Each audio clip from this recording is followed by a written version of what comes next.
Phase 2. The most effective lucid dreaming techniques. The Wild Techniques. Welcome to Section 4, Lecture 4. In this video, I will give you an introduction to the fascinating world of wake-initiated lucid dream techniques.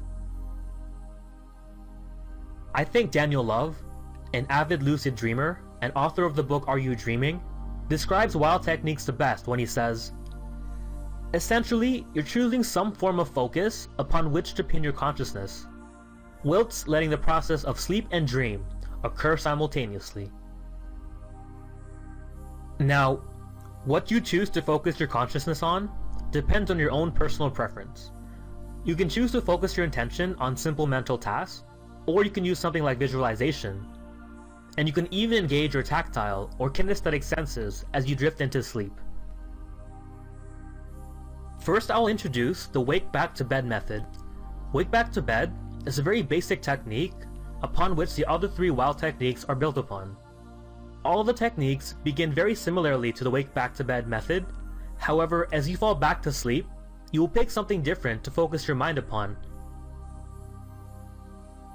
The three wild techniques I will cover are the Count Yourself to Sleep technique, which involves focusing on a simple mental task.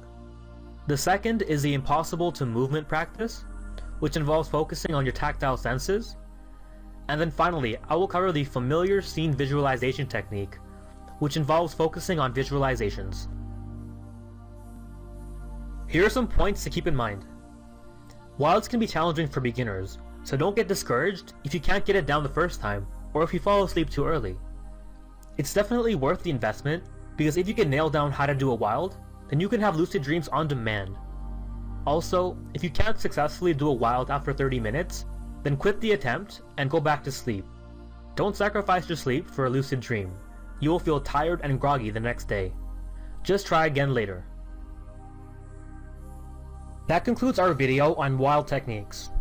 The key takeaway is that with wilds, you're picking something to focus your attention on as you drift into a dream.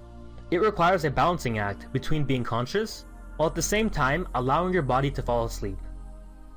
In the next few lectures, I will cover specific wild techniques you can try out. Up next, we'll go over the technique that is at the core of all other wild techniques, the Wake Back to Bed method.